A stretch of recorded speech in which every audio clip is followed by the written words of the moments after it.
Bonjour à tous, bienvenue sur Révolution Influence, la collaboration née entre le podcast Révolution Influence et le magazine Influence. Pour les présentations, je suis Karine, la fondatrice de Révolution Influence, le premier podcast dédié au marketing d'influence. J'ai lancé cette émission en septembre 2018 dans le cadre de mon agence de relations médias, Papagayo Communication. Bonjour à tous, je suis Soraya, la fondatrice du magazine Influence. Avec Karine, nous partirons à la rencontre des acteurs de l'influence digitale qui viendront se livrer, raconter et dévoiler en totale transparence les facettes de leur métier, avec bien souvent, vous le verrez, des révélations étonnantes et exclusives. Les influenceurs, ces vedettes des réseaux sociaux. J'ai 30 ans et je suis chef d'entreprise et influenceuse. 630 millions de vues. Ils font les beaux jours sur la toile. Bienvenue chez YouTube. Welcome to YouTube. Pour ce premier épisode de Révolution Influence, nous accueillons avec Soraya l'une des influenceuses les plus en vogue du moment en France, puisque nous accueillons Noolita. Pour cette interview inédite, Camille, de son prénom, lève le voile sur son métier, sur ses audiences, ses sources de revenus et comment elle a optimisé le canal de l'affiliation pour faire de l'influence son métier actuel. Cet échange est également l'occasion d'en savoir un peu plus sur cette profession parfois mal comprise. Nous tenions à remercier Camille de nous avoir livré une actualité exclusive pour le podcast, donc un petit conseil, écoutez l'interview jusqu'au bout. Nous vous souhaitons une très bonne écoute et à bientôt pour un nouvel épisode de Révolution Influence aux côtés de Soraya. Bonjour Camille. Bonjour. Merci de ta présence sur le podcast. Donc Camille, tu entames une nouvelle rentrée en tant qu'influenceuse. On le rappelle, tu fédères aujourd'hui plus de 828 000 followers sur Instagram. Aujourd'hui, comment tu vas encore chercher la motivation, l'envie de continuer et quelles sont tes sources d'inspiration pour perdurer et avoir toujours envie ? Alors, je pense que la motivation, je la trouve parce que chaque année, en fait, le métier, il change et il évolue. Il y a un vrai changement, ça fait 6 ou 7 ans maintenant que je fais ce métier. Et ça a complètement évolué depuis que j'ai commencé en 2014. Du coup, en 2014, c'était le lancement du blog, mais j'avais commencé déjà un peu avant sur Instagram. Et ça a complètement évolué au niveau des relations avec les entreprises, tout ça. Donc, en fait, chaque année est complètement nouvelle et du coup, j'apprécie chaque nouvelle année de cette manière. Et donc, du coup, mes différentes inspirations, tout ça, on va dire que je les prends globalement d'Instagram. J'ai pas vraiment d'icônes, d'images, de comptes que je suis vraiment et qui m'inspire, mais je le prends tous les jours en feuilletant mon compte Instagram. Je vois des nouveautés parfois de l'étranger et je me dis, ok, il faudrait que je me mette à faire ça, ci ou ça. Voilà. Donc, t'essayes d'adapter ton contenu avec ce qui se fait dans les tendances. Ouais. Oui, alors Camille, tu as débuté en 2014 avec ton blog, il me semble. Sur le blog, tu partageais un peu toutes tes passions, que ce soit la mode, la déco. Quand est-ce que tu t'es dit, en fait, je vais en faire mon métier et finalement, je vais devenir influenceuse ? Alors, en fait, ça s'est fait tout seul et tout naturellement. Quand j'ai commencé le blog, j'étais encore étudiante. À Bordeaux ? Ouais, à Bordeaux, c'est ça exactement. J'étais encore étudiante et du coup, je m'étais pas du tout mis dans l'idée de faire ça, d'en faire mon métier, parce que à l'époque, il y avait très très peu d'influenceuses, en tout cas en France, qui faisaient ce métier d'influence. Du coup, j'avais absolument pas cette idée de le faire il y a 6 ans, mais ça s'est fait naturellement parce que je l'ai directement pris comme une passion. Donc, je postais tous les jours sur mon blog, je postais des looks tous les jours sur Instagram. J'étais à fond là-dedans et je me suis tout simplement mis à l'affiliation. Du coup, l'affiliation, ce sont des liens traqués qu'on met sur notre blog à la base, parce qu'à l'époque, il n'y avait pas tout ce qui était lien sur Instagram, tout ça. Donc, les liens qu'on met sur le blog, et à partir du moment où les gens achètent via ce lien, donc sur le panier d'achat sur le site, on est commissionné derrière. Et en fait, ça a pris très rapidement. Le premier mois où je me suis inscrite, ça a été 300 €, puis après 800 au bout de 2 mois, et puis après un SMIC. Et puis là, en fait, vu que je m'y mettais déjà à fond avant même de gagner de l'argent, à partir du moment où j'ai gagné de l'argent, j'en faisais encore plus. Et du coup, je me suis dit, ça y est, c'est peut-être le moment d'arrêter mes études et de m'y mettre à plein temps. Ça a été une vraie décision. Est-ce que je continue mes études alors que ça se passait super bien ? et peut-être que je passe à côté de quelque chose, ou est-ce que là je suis en train de prendre un tournant et de faire quelque chose qui n'était pas encore trop connu, surtout l'affiliation. Il n'y avait pas beaucoup d'influenceurs qui gagnaient sa vie avec l'affiliation, et moi j'avais aucune collab avec une marque, quoi. J'étais on peut dire que tu fais partie des rares influenceurs qui font vendre. Ouais, on peut dire c'est ça l'affiliation aussi. J'ose le dire parce que j'ai eu ces échos là justement. Ouais. Mais oui, effectivement, l'affiliation chez les influenceurs, ça ne marche pas toujours. Pas toujours, ouais.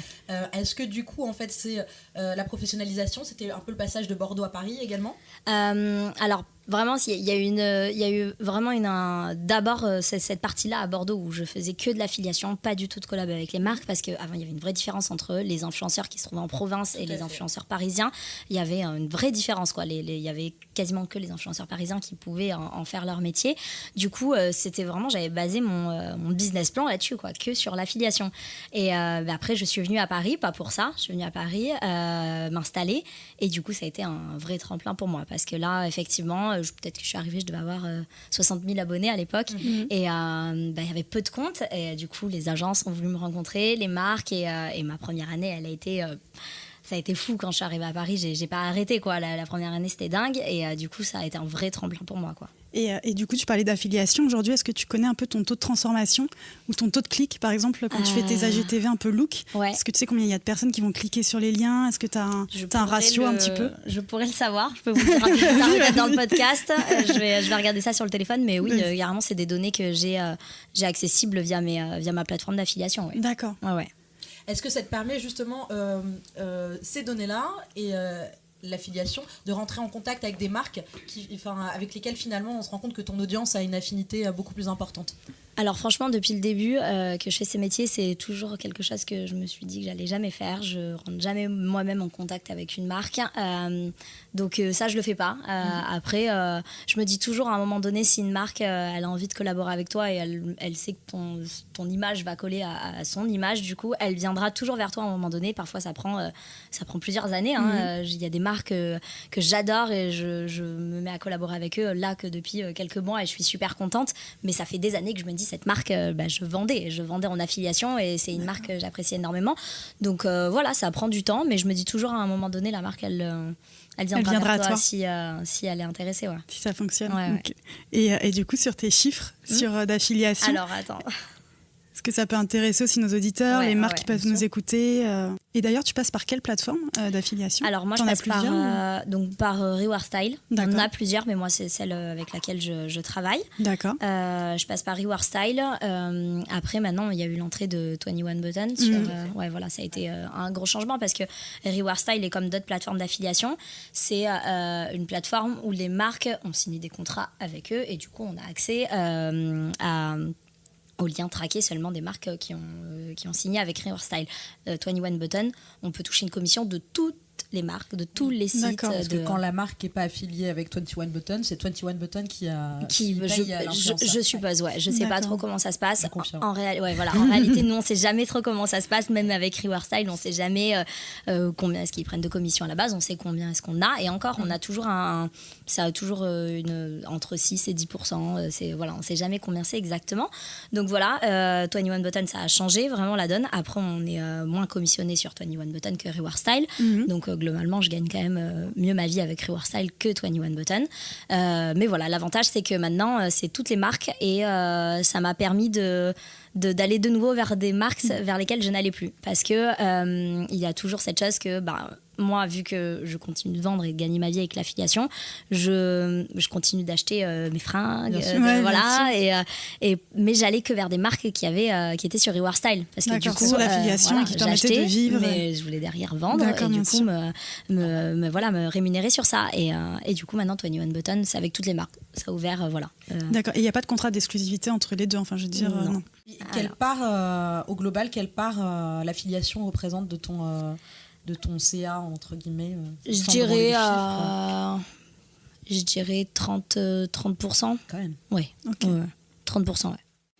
Alors, je suis sur mes données, ok.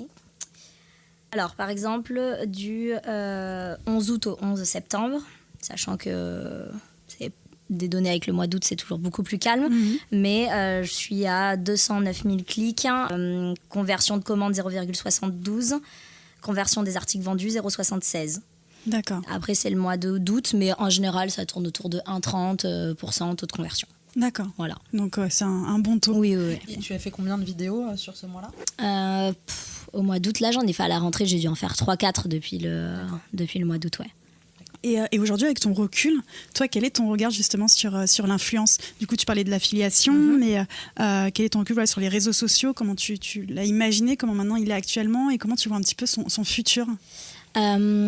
En fait, c'est pareil. Chaque année, je me demande ce qui va se passer et comment ça va être, parce que chaque année, ça change. Il y a des nouveautés et que ce soit au niveau de l'influence, au niveau d'Instagram, qui est la plateforme sur laquelle on travaille, il y a toujours des nouveautés. Enfin, on aurait dit ça il y a 1 an, j'aurais jamais pensé à IGTV. Quoi. Et puis quand ils l'ont lancé, parce qu'ils l'ont lancé peut-être il y a plus d'1 an maintenant, j'y croyais pas du tout. Donc vraiment, c'est Instagram qui nous guide aussi. On sait où est-ce qu'on doit aller en fonction de eux.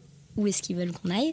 Mais voilà, donc on suit un peu le rythme. J'arrive pas à me dire où est-ce que ça va aller parce que ça change tout le temps. Mais en tout cas, c'est un nouveau challenge à chaque fois et je trouve ça super cool. Et du coup, comment tu envisages la suppression du like ? Ça, je trouve que c'est pas du tout une bonne idée pour moi.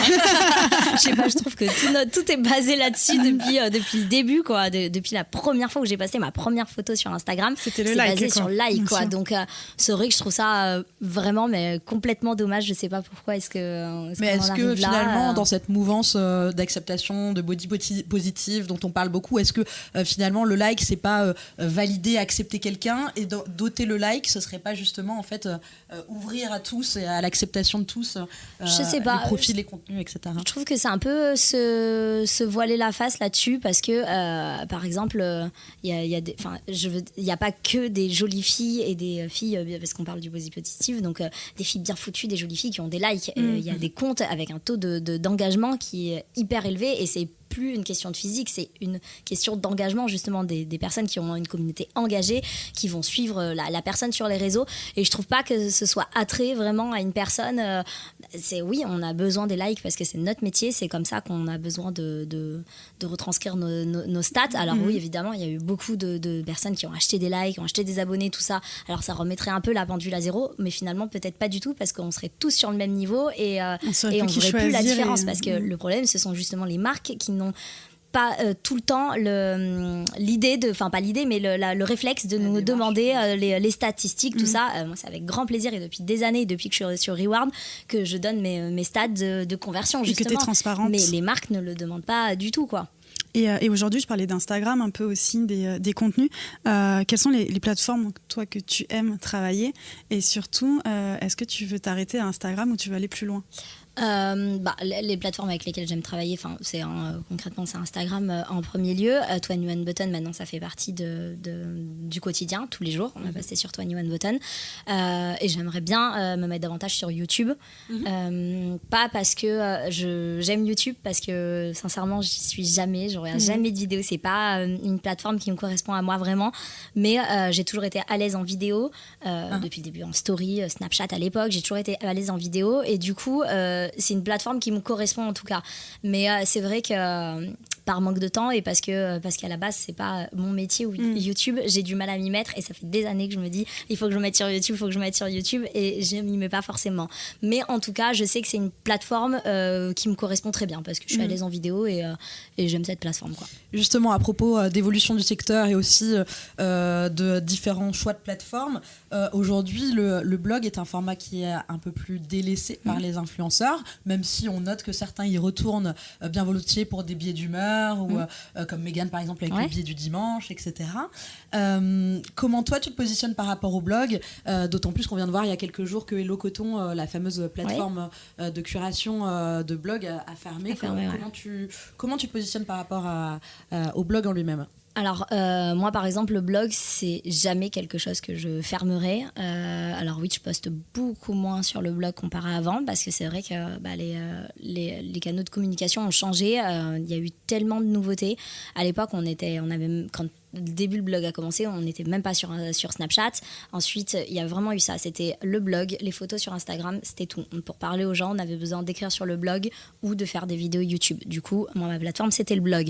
Sauf qu'après, il y a Snapchat qui est arrivé avec la vidéo. Du coup, ça a complètement changé. On disait énormément sur Snapchat. Snapchat, par exemple, pour les ventes, ça a été mais un tremplin énorme. On vendait beaucoup plus avec un Snap qu'avec un article sur le blog, quoi, et des photos sur le blog. Donc, vraiment, il y a eu ça. Après, on s'imaginait pas du tout que Instagram allait récupérer la chose. Et il y a eu les vidéos sur Instagram avec la possibilité de mettre des liens. Et c'est là que ça a changé. C'est parce que la plupart des filles se servaient aussi du blog pour mettre les liens d'affiliation. Et que du coup, on a eu un autre moyen de les mettre qui était via Instagram. Du coup, c'est pour ça que le blog c'est un peu perdu petit à petit. Et c'est vrai qu'il y a tellement eu cette chose avec la story où on pouvait échanger en story, tout ça, qu'on n'avait plus forcément besoin d'écrire sur le blog pour passer un message. Et avant, c'était le cas. Mais moi, je sais que je fermerai jamais le blog parce qu'il y a des choses que les filles ont besoin de retrouver, enfin, rien que pour les voyages, avec les adresses, tout ça. Elles ont besoin de retrouver à chaque fois. Il faut bien une plateforme pour stocker les images et les liens. Moi, j'ai l'impression, justement, et tu dis, les filles aiment bien retrouver, que l'audience, en fait, est toujours là pour les blogs, mais que finalement, c'est peut-être du côté business. Les marques et les agences demandent plus du tout. On est bien d'accord. Plus du tout. Ah ouais, non. Elles veulent des stories. Ça, ouais. On est d'accord. Stories Sur le plus. Mais alors, le blog, plus du tout. Hein. Alors qu'au final, c'est du référencement sur des idées, des adresses. À la base, les marques nous contactaient pour avoir du référencement sur Google. Hein. Et remonter dans les recherches. Mais c'est vrai que plus du tout. Et pourtant, il y a des fois où effectivement, ce serait judicieux d'avoir un post sur le blog pour que ça reste, quand on parle vraiment de quelque chose. Dernièrement, j'ai fait une collab pour une marque, pour des boucles d'oreilles, des piercings, tout ça. Alors que les filles, elles savent très bien que chez moi, elles vont vraiment trouver le bijou. Enfin, je porte beaucoup de bijoux. J'ai fait des stories à un moment donné, j'en ai parlé. Et on est venu me redemander plusieurs fois dans la semaine, mais attends, c'était quoi la marque? C'était quel piercing? Et ben voilà, c'est vrai qu'à ce moment-là, une vidéo YouTube. Mais en tout cas, le blog aurait été judicieux voilà. Et la marque m'a rémunéré pour parler de ça. Mais du coup, c'est vrai qu'elle aurait pu rémunérer pour un article sur le blog et ce serait resté. On parle et on aborde les collaborations entre les marques et les influenceurs. Quelles sont selon toi les clés d'une collaboration réussie entre une marque et un influenceur? Alors, grand sujet. On était encore là-dessus tout à l'heure dans la voiture avec Anna. Donc en fait, il y a plusieurs points. Déjà, c'est de bien énumérer tout ce que la marque veut avant même que la collaboration commence, que je reçoive le produit, que je commence à en parler, que je commence à préparer mon contenu. Moi, de mon côté, je fais les choses très naturellement. Quand j'en parle en story, tout ça, la vidéo, c'est quelque chose que j'adore et j'adore parler des choses très naturellement. Je fais peu de collabs et quand j'en fais, je veux que ça rentre complètement dans mon quotidien et je veux pas du tout qu'on me force à dire quoi que ce soit ou que j'ai l'air de lire un texte. Donc en fait, vraiment, moi, ce que j'aime pas dans la collab, c'est quand la marque nous donne vraiment, je veux qu'il y ait ci, ça, ça, ça.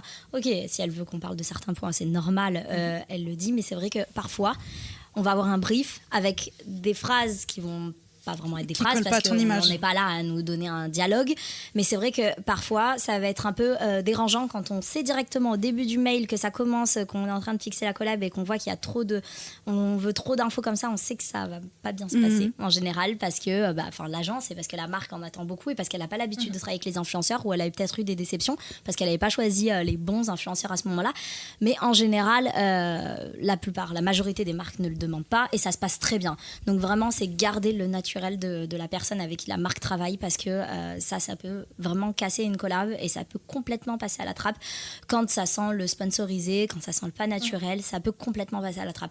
Donc vraiment c'est laisser l'influenceur faire ce qu'il a l'habitude de faire, c'est le point mais numéro 1 pour qu'une collab elle se passe bien et mais globalement c'est ça. Après vraiment moi les fois où j'ai eu des problèmes avec les marques, enfin ou pas des problèmes mais où je me sentais pas à l'aise dans la collab, c'est parce que la marque elle voulait trop que je fasse des choses et qui ne me correspondait pas du tout. Trop et dicté. j'étais là, mais là c'est pas possible ce que vous me demandez, ça va faire trop sponsorisé, mais ça ne sert à rien, Là je peux être sûre que ça passe à la trappe. Fonctionnera pas. Et puis surtout aussi c'est les marques qui travaillent avec plein d'influenceurs à un moment T, là c'est un flop total. Ouais, quand du on coup le voit c'est partout no en way. même temps, c'est un flop. Et toi, quel est ton meilleur souvenir de collaboration? Meilleur souvenir de collaboration, j'en ai plein. J'ai plein de marques. C'était plusieurs du coup. Tu as le choix. Non, et pourquoi d'ailleurs surtout? En fait, mes meilleurs souvenirs, ça va être quand ça fait un petit moment déjà que je travaille avec la marque et que il y a vraiment une relation qui s'est installée.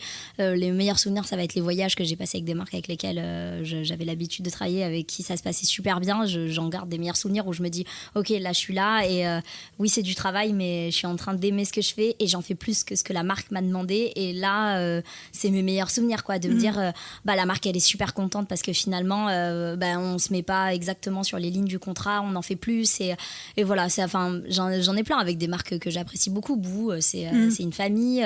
Là dernièrement je suis partie avec DSP en voyage, ça fait des années qu'on collabore ensemble à Londres et c'est la famille. Levi's, ça fait des années pareil que je pars avec et voilà, il y a des marques comme ça où je me dis c'est bon, c'est ancré, c'est comme ça, c'est le petit rituel, ça fait partie de ton... et ça se passe toujours très bien. Justement par rapport à DSP, c'est un sujet dont on a beaucoup parlé cette année avec Cubanisto, avec toutes les marques d'alcool.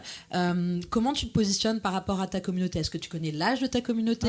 Est-ce qu'il y a des guidelines de la marque? Est-ce que toi tu en imposes de ton côté? Comment ça se passe une collaboration avec une marque d'alcool par exemple? Alors effectivement les marques d'alcool font très attention quand on doit communiquer. Après, j'ai très peu de fois été rémunérée par une marque d'alcool, donc du coup, pour se coller à la loi E20, tout ça, quand il y a une rémunération, effectivement, c'est très compliqué de proposer le contenu qui correspond exactement à la loi E20.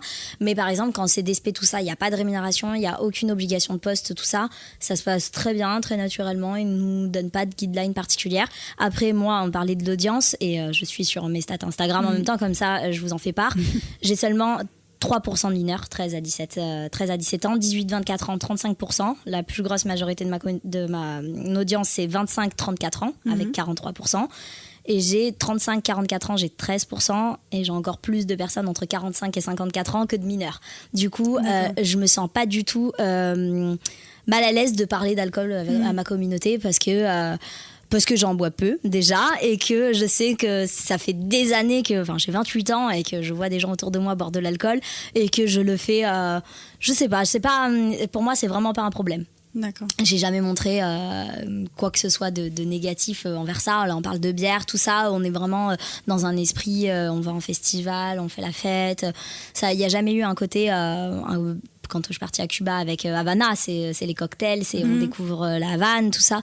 Donc non, moi avec ça, je suis complètement en phase. Effectivement, j'aurais une audience jeune, ce serait très, très délicat. Mais mon audience, elle a mon âge, voire plus. Du coup, je me sens pas mal à l'aise avec ça. Et justement, c'est aussi ce dont on discutait avec Soraya en interview, c'est de savoir un peu ton audience, parce que du coup, tu as des loups qui sont assez jeunes. Ouais. Et du coup, on se demandait un peu ta proportion. Et donc, en fait, on est très surprise que ce soit ton âge, voire plus.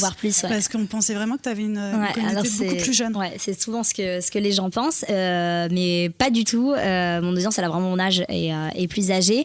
Après, c'est ma façon de m'habiller à moi. J'ai toujours fait ce que moi j'aimais et je le présente naturellement. J'ai jamais voulu me coller vraiment à des règles et surtout exactement à ma communauté. Elle a toujours apprécié comme ça. Donc, c'est-à-dire qu'elle prend que certaines pièces de mes looks et elle le reproduit si elle le souhaite et de sa manière. Mais voilà, c'est sûr qu'on ne peut pas prendre mes looks, les reproduire exactement. Je suis un petit gabarit. Quand on me croise dans la rue, on peut croire que j'ai 20 ans. J'en ai 28. Donc non, alors c'est sûr que j'ai pas le look qui correspond ni à mon âge, ni à mon audience, forcément. Mais je pense qu'elle s'y retrouve clairement avec plein de pièces dans mon dressing. Aujourd'hui, en France, le métier de blogueur reste encore incompris. On le voit, ça peut être dans les médias ou par rapport à l'opinion publique. Depuis tout à l'heure, tu es ultra transparente avec nous. Tu nous donnes tes chiffres. Voilà, on les voit. Est-ce que pour toi, aujourd'hui, c'est un peu la clé aussi de ce métier, d'être transparent avec son audience et que ça aidera à la professionnalisation et à la crédibilité surtout du métier? Complètement. Là, on en parlait il y a 2 minutes où vous me disiez que vous pensiez que mon audience elle était jeune alors que c'est pas le cas.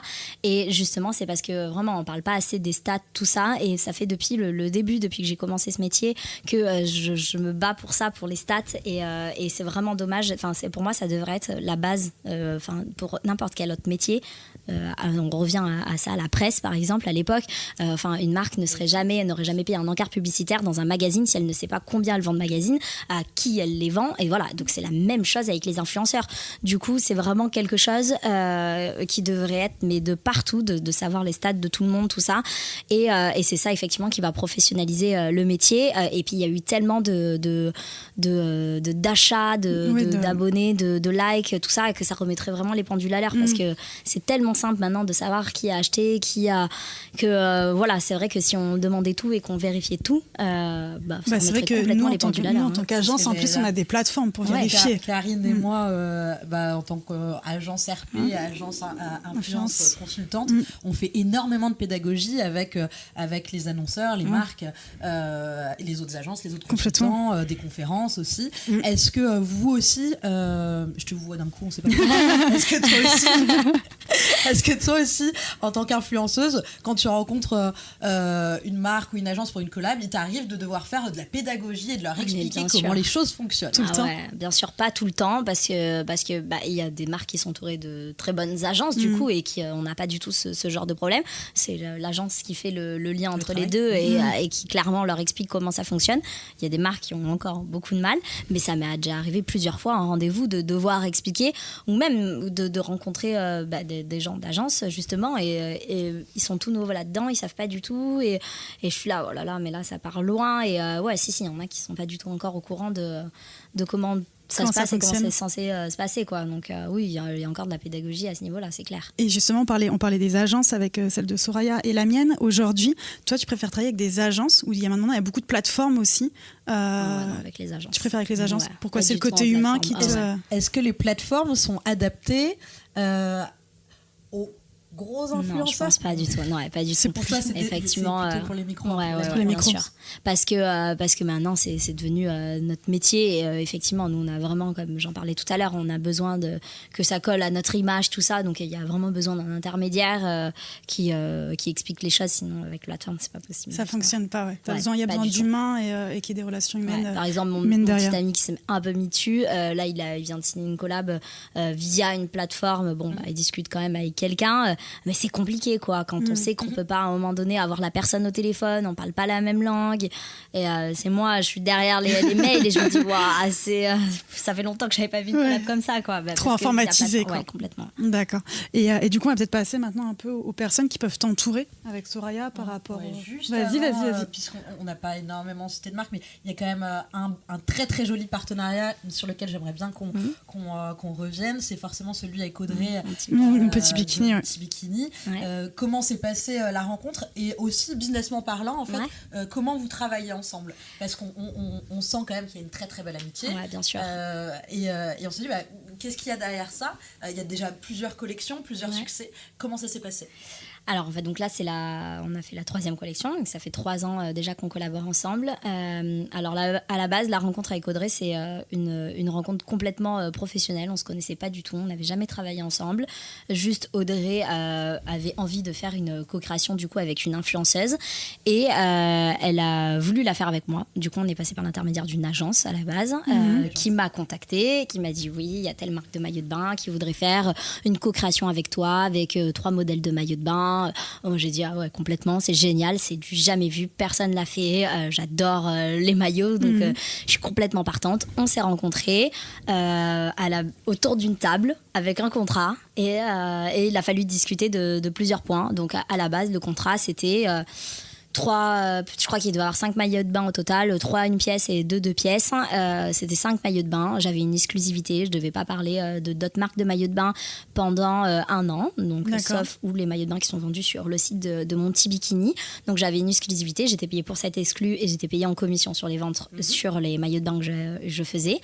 Et en fait, petit à petit, quand on a commencé à travailler sur ce projet de création, on s'est super bien entendu avec Audrey. Dès la première collection, les 5 maillots se sont transformés en 15 maillots. Dès la première collection, ça a super bien marché, et il y a vraiment une histoire qui s'est créée autour de nous deux. On est devenus amis, et en fait, la première collection a déjà mais super bien marché. Et Audrey, elle ne s'y attendait pas du tout. Moi, j'avais pas du tout d'idée de combien ça pouvait se vendre, tout ça, je l'avais jamais fait avant. Mais Audrey s'y attendait pas du tout. Elle était super contente, et ça a été naturellement qu'on s'est dit on part par une 2e année, on refait une 2e collection. Ça a très bien marché. Là, on en est à la 3e année, et ça a encore mieux marché. On est super contente. Et du coup, maintenant, on se dit qu'il faut faire différemment, parce qu'on peut plus faire une co-création au bout de 3 ans. Il faut faire les choses différemment. Ça marche super bien. Ça marche comme une marque sur son site. Du coup, maintenant, on va vraiment créer une marque toutes les deux à part entière. Super, c'est D'accord, c'est une belle annonce. On va créer une marque de maillot de bain, qui sera plus une co-création, mais voilà, c'est exclusivement maillot de bain, du coup. Ouais, on va peut-être mettre un peu de pièces, d'accessoires. accessoires, prêt-à-porter, mais vraiment maillot de bain. Ouais. Et c'était d'ailleurs en plus une de nos questions qui arrivait un peu plus tard, mais on se demandait quand est-ce que Camille allait lancer sa marque, et on se demandait surtout est-ce que nécessairement ça allait être une marque de mode, parce que finalement la décoration, je trouve, prend énormément tu prends vraiment position sur la déco, et souvent, et on sent que c'est une vraie passion, que ce soit là avec ton appartement ou bien avant. Sur les accessoires, on sent que tu les cumules, et que c'est clair, que ce soit du nouveau ou de l'ancien. D'ailleurs, il y a un mélange des deux et c'est toujours plaisant à voir. Mais du coup, maintenant on a la réponse. Donc, une marque de maillot, exactement. Pour lancer une marque, j'avais vraiment besoin d'être entourée, parce que j'ai absolument pas le temps de m'en occuper, et c'est naturellement que ça s'est fait avec Audrey. Ça fait 3 ans qu'on travaille ensemble, que ça se passe super bien. Je lui fais une confiance aveugle, donc c'était tout naturellement que ça allait se faire toutes les deux, et je ne me vois pas le faire autrement. En tout cas, en ce moment, quoi, c'est sûr. Et aujourd'hui, vous savez un peu avec Audrey les chiffres, combien de pièces vous avez vendues, ou c'est secret? Non, c'est pas secret.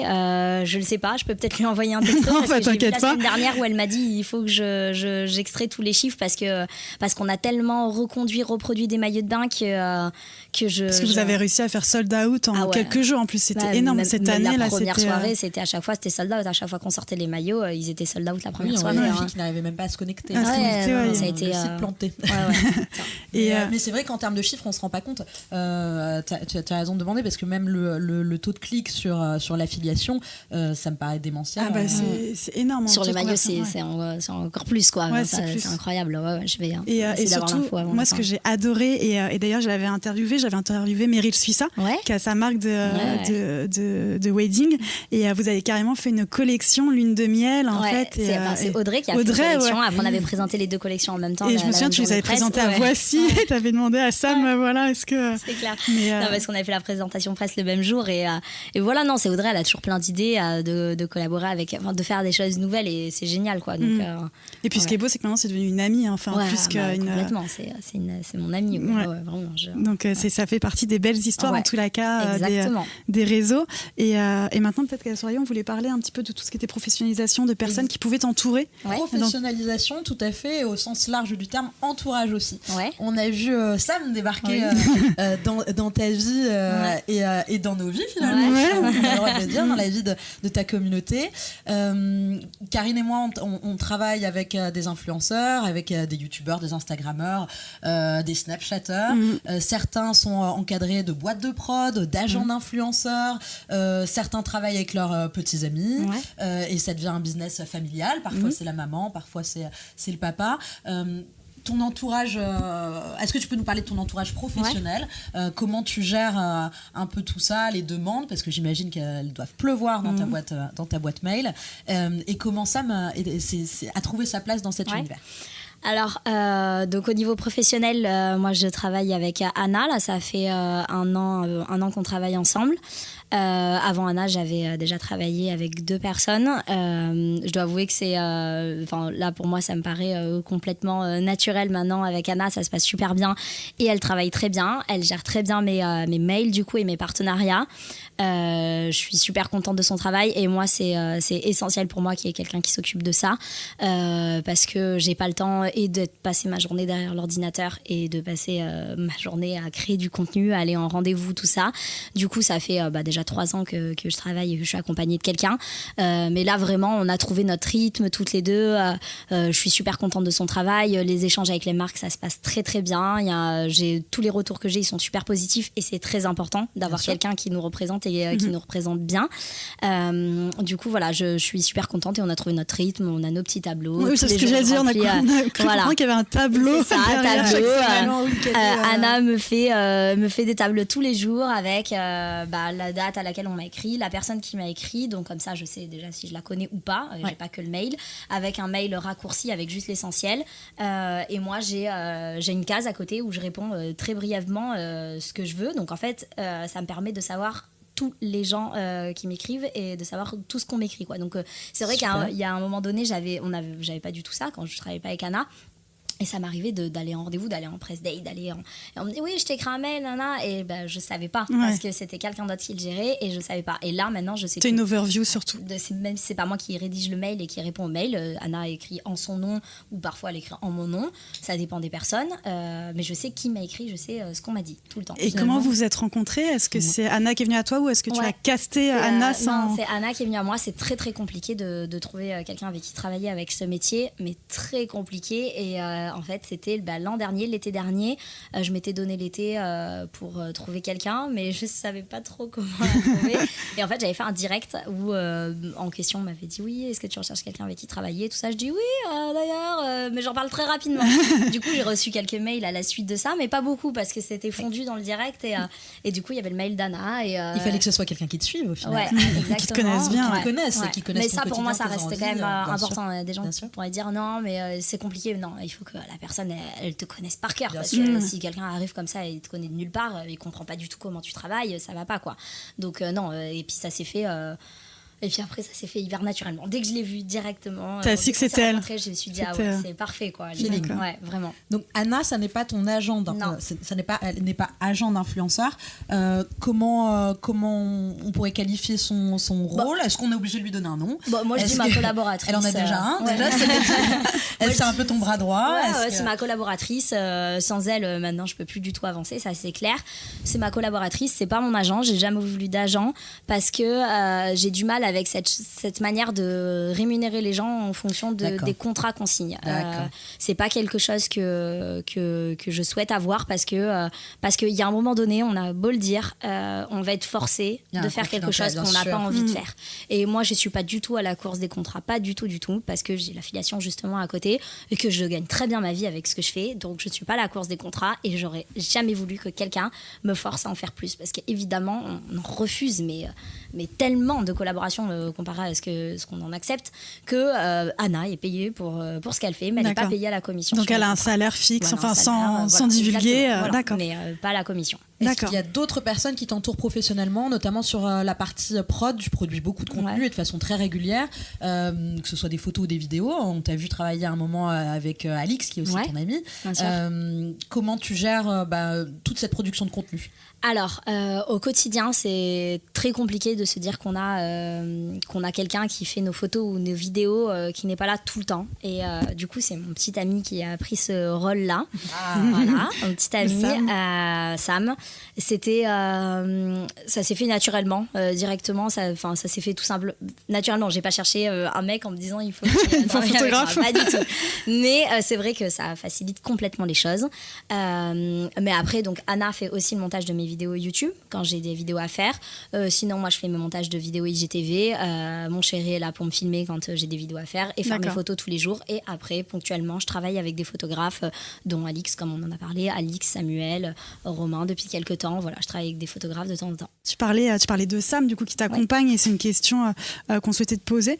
Comment lui, il vit un peu ta profession, qui n'est pas forcément évidente, comment il a appréhendé le fait d'être beaucoup sur les réseaux sociaux, peut-être un petit peu du jour au lendemain. Je ne sais pas si avant il était médiatisé ou pas. Pas du tout. C'est quoi de dater et de sortir avec une influenceuse?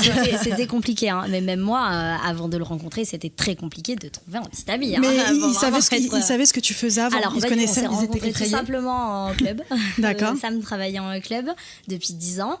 On s'était déjà vu maintes et maintes fois et je sais pas, il a un soir, voilà, c'est lui-même qui le dira, il dit ok, il me la faut, il a tombé voilà, sous le charme. Alors ça faisait un moment qu'on se voyait et ça s'est fait naturellement comme une rencontre classique dans un club. Alors, ce qui est drôle, c'est que personne ne le verra, mais nous on voit Camille les étoiles dans les yeux, qui pétille, les oreilles en train de raconter. Non, mais c'est vraiment une rencontre tout à fait naturelle et non, il avait aucune idée. Je crois qu'il me l'a dit, oui, qu'après quand il a demandé à des amis c'est qui vraiment, pourquoi on la connaît, voilà, on m'a dit ouais, mais c'est une blogueuse connue, mais bon, il est en club, il en a rien à faire, vraiment, il est très loin de tout ça. Instagram, il connaît pas. Et finalement, il est plus très loin de tout ça. Non, oui, loin, et puis il devient aussi, on l'a vu sur Desperado, pour partir à Londres. Donc voilà, ça s'est fait naturellement, une rencontre classique. Et après, évidemment, il a fallu prendre en compte tout ça, mon métier. Donc au début, il était vraiment très éloigné de tout ça, il voulait pas en entendre parler. Voilà, exactement. Mais on s'est rencontrés vraiment plusieurs mois avant que je le présente pour la première fois sur les réseaux. Mais après, donc au début, c'était on ne le présente pas, je ne le tag jamais, je m'en fiche. Il y avait des règles. Voilà, il y avait des règles. Sauf qu'à un moment donné, on s'est retrouvés dans une situation où ça fait plusieurs mois qu'on se voit, il connaît tous mes amis, on est tout le temps tous ensemble, et c'est devenu la bête noire qu'on ne doit jamais que taguer. lui jamais tagué, jamais D'accord. filmé, il n'existe pas. Et là, à un moment donné, on s'est dit, ok, on s'en fiche en fait. Maintenant, mais après, c'est normal. Au début, on ne sait pas. Si on n'est pas sûr, on ne va pas présenter Bien sûr. tous les mecs Bien sur sûr. les réseaux. super engageant. Voilà, bien sûr, c'est hyper engageant. Et du coup, à un moment donné, on s'est dit, ok, maintenant c'est bon, ça suffit. Ça fait assez de mois qu'on est ensemble. On est sûr qu'on veut rester ensemble. Maintenant, t'existes sur les réseaux, mais ouais. t'existes dans ma vie sur les réseaux, en fait. Pas toi, t'existes sur les réseaux. Et après, petit à petit, ça s'est fait naturellement. Il a pris sa place, lui, sur les réseaux. Et il se plaît là-dedans sans trop s'y plaire. Hein. C'est Ouais, quand même assez compliqué. il est un peu de c'est loin. assez compliqué. Ça le fait rire quand il fait des choses marrantes sur un story. Mais voilà, ça c'est... Une vidéo pour Coca qu'on a vu. Ouais, voilà, il aime bien se prêter au jeu avec moi quand il y a un On truc sent comme quand ça. même que En c'est fait, quelque il chose faut que que ce vous pouvez faire soit naturellement. cadré. Il faut que ce soit cadré. Lui, si je lui dis non, mais il faudrait que tu fasses. Ah ouais, non, pas du tout. Si Ouais, ça vraiment va on lui filer. dit là, il y a un truc, il faut que ce soit cadré. Ok, là, il prend ça comme un boulot et il le fait. Mais bon, voilà, c'est petit à petit, quoi. Et c'est marrant parce que je lisais justement un article de Sananas qui est en couple avec quelqu'un. Et justement, là, elle a pris le parti de ne pas le montrer. Pas du tout, ouais. Et justement, sa communauté l'a critiqué en disant mais c'est du faux. Et j'ai l'impression que maintenant, pour exister dans le monde, il faut exister numériquement en fait. Ouais. C'est impressionnant. Après, en fait. c'est franchement bravo à elle, hein, parce que je sais que ça fait un moment qu'elle est avec son chéri, depuis le temps qu'elle m'en avait parlé. Bravo à elle, mais c'est très compliqué. Franchement, parce que après, c'est la manière dont on a l'habitude de présenter les choses. Moi, j'avais l'habitude de présenter toute ma vie sur les réseaux, d'être tout le temps avec mon téléphone et de tout montrer sans le moindre problème. Et ça devenait un problème, effectivement, de ne pas montrer mon petit ami. Ouais, bien sûr. Maintenant, on sait que tu vas créer quelque chose avec Audrey. Du coup, tu nous as un petit peu devancé dans nos questions. Mais aujourd'hui, où est-ce que tu te vois dans 5 ans ? Tu nous disais que chaque année, tu ne savais pas comment... Aujourd'hui, comment toi, tu vois ? Est-ce que tu veux toujours faire ça dans 5 ans ? Est-ce que tu as des idées, peut-être d'autres professions ? De la même façon Dans 5 ans, j'aimerais toujours faire ce métier. Dans 5 ans, j'aurai 33 ans. Je me vois toujours faire ce métier. C'est vrai que je m'étais toujours posé la question, ok, quand est-ce que on est obligé de se fixer dans la tête, bon, quand est-ce que tu vas faire un enfant, parce Bien que sûr. là, ça va changer les choses, tout ça. Et je me prenais beaucoup la tête avec ça parce que j'ai rencontré mon chéri, 28 ans, on s'est posé la question, est-ce qu'on veut faire un enfant, tout ça. Lui, il avait envie. Et en fait, je me suis dit, c'est pas le moment. Je suis trop concentrée sur ma carrière, justement, et j'ai trop de travail que j'y arrive déjà pas à m'occuper de moi, que je peux pas m'occuper de quelqu'un d'autre. Du coup, maintenant, j'ai arrêté de me mettre la pression avec ça et je me dis, franchement, j'ai jusqu'à 35 ans sur ce métier à faire les choses à fond, à vivre les choses à fond, à voyager, à travailler jusqu'à pas d'heure. Et donc maintenant, je me dis, je fais pas d'enfant avant 35 ans, c'est bon, maintenant, on a changé là-dessus. Donc maintenant, je mets pas la pression. Donc dans 5 ans, j'espère toujours être là. Et, En revanche, le mariage, on n'a pas l'air contre. non, pas du tout. ça ne change rien. Donc Sam, si tu as une demande à faire exactement. bientôt, tu sais ce qu'il te reste Ça à change faire. rien du tout. Et bah écoute Camille, en tous les cas, merci beaucoup. Tu as peut-être une dernière question, Soraya. Oui, il me semblait. Oui, bien sûr. Moi, j'avais une question pour revenir à tes projets. Cet appartement qu'on a découvert, félicitations d'ailleurs à tous les deux. Tu en parles beaucoup. Est-ce que ce projet, c'est aussi un projet pro, finalement ? Est-ce que tu mêles certaines marques à ce projet qui a une étape importante dans ta vie perso ? Et comment tu gères ça, justement ? Alors, de toute manière, dès qu'on parle de quelque chose sur les réseaux, il y a toujours des propositions derrière. Quand il y a un nouveau projet, quoi, je veux dire, si demain je me marie, je suis sûre que j'aurai des propositions parce que c'est le métier qui fait ça. Les gens veulent en profiter, il y a quelque chose de nouveau. Donc oui, j'ai eu plein de propositions. Mais vraiment, c'est beaucoup sur le petit matériel, sur la petite déco, tout ça. Autant vous dire que l'appartement part de zéro et que le budget travaux, il est tellement gros que cette part-là, finalement, elle prend pas beaucoup parti. Ça nous permet, finalement, peut-être de faire des économies sur quelques trucs et de dépenser plus ailleurs et de se faire plus plaisir. Donc, finalement, j'ai pas eu de grosses choses en offert. Hein. J'ai pas eu de collab rémunéré, mais j'ai eu plusieurs choses offertes. Mais ça va être surtout sur la déco. Mais après, non, pas sur ça va pas changer grand-chose. Mais après, par contre, pour moi, c'est complètement une nouveauté. Je vais en parler sur les réseaux. Bien sûr, c'est un projet de vie. Donc, pas sur les gros travaux, par exemple, puisqu'on sait que tu as acheté de l'ancien à rénover. Sur les gros travaux, il n'y a pas de collab, ça reste un projet perso. Moi, j'ai encore 2 petites questions. Alors, il y en a une dans tes amis, et on voit que c'est des amitiés sincères, il y a beaucoup d'influenceuses. Ouais. Quelles sont tes influenceuses préférées, en France et à l'étranger d'ailleurs, puisque j'imagine il y en a un. Ouais. Et l'autre petite question, c'est les amitiés entre influenceuses. Comment ça se passe? Est-ce que c'est compliqué? Parce que finalement, là aussi, on mêle du perso, du pro, et ça peut être un peu compliqué. Surtout qu'avec Oli Camille, vous faites pas mal de stories en ce moment où vous dites à chaque fois, c'est pas parce qu'on parle plus de quelqu'un qu'on lui fait la tête. Il est arrivé plusieurs fois sur ça à Camille qu'on lui dit je t'ai pas vu depuis quelques temps avec Nolita. Qu'est-ce qui se passe Pas du tout. Moi en fait je suis arrivée à Paris, je connaissais personne. Vraiment, tous mes amis sont à Bordeaux depuis toujours, donc je connaissais personne. Donc naturellement, mes amis maintenant sont des influenceurs parce que c'est des personnes que j'ai rencontrées quand je suis arrivée par le biais d'événements, tout ça. C'est comme les collègues que vous rencontrez au bureau. Parfois il y en a qui vont devenir vos amis, d'autres non. Moi finalement la personne que j'avais en face de moi à chaque fois c'était des influenceurs. Après j'ai lié des amitiés avec des gens qui n'ont rien à voir avec l'influence parce qu'on me les a présentés, mais effectivement tous les gens que j'ai rencontrés à partir de maintenant depuis que je suis à Paris, ce sont des gens qui savent déjà qui je suis, donc c'est vrai que c'est particulier, c'est très compliqué de se faire des amis avec ce métier, très compliqué. On est vraiment sur ses gardes, tout ça, mais je me suis liée d'amitié avec des filles qui sont influenceuses et ça ne fait même plus partie de notre tête, c'est comme ça, c'est mes amis. Vous êtes amis, c'est la famille. Donc du coup il y a Lily, This is Venice, il y a Camille bien sûr, il y a Megan, il y a je sais pas, bien sûr. Il y en a beaucoup bien sûr. Il y en a tellement. On ne fait pas une liste exhaustive. Non, voilà. Pas de souci. Les influenceuses qui t'inspirent et pourquoi? Qui m'inspirent, ouais. À l'étranger, Sincerely Jules, Happily Gray. Qui c'est qu'il y a d'autres il y en a tellement que j'adore suivre. Il y a Claire de Milky Haze Blue Haze en Belgique j'adore le contenu qu'elle fait, elle est hyper créative, c'est génial, franchement bravo à elle encore pour ce qu'elle fait. Megan qui est aussi super inspirante et qui se dénote complètement du secteur, qui peut faire ce qu'elle fait vraiment, elle est très forte, mais globalement c'est ça, mais généralement tous les comptes que je suis sur Instagram m'inspirent tout le temps, Après c'est vrai qu'il y a certaines personnes avec qui je vais plus m'identifier parce que c'est des personnes que je vais aimer suivre. Lovely Pepa depuis des années, qui est une influenceuse espagnole, elle vient de la ville où ma mère est née, où ma grand-mère est née, tout ça, c'est une toute petite ville en Espagne et j'adore son parcours parce qu'elle est partie de la petite ville en Espagne, elle est devenue une des plus grosses influenceuses espagnoles. Figo, c'est ça? Comment? Elle vient de Vigo, c'est là où ma maman est née et du coup je trouve que son parcours il est exceptionnel. Voilà, donc il y a des influenceuses comme ça qui ont des histoires incroyables depuis des années. Et dernière petite question, vraiment, sur l'engagement en général. Alors pas l'engagement, le taux d'engagement, mais plutôt l'engagement. On sent de plus en plus d'influenceuses s'engager pour l'environnement, pour l'écologie, pour la cause animale. On sent ça chez toi aussi. Est-ce que tu es sollicitée par beaucoup d'ONG ou est-ce que ça vient de toi, c'est venu naturellement?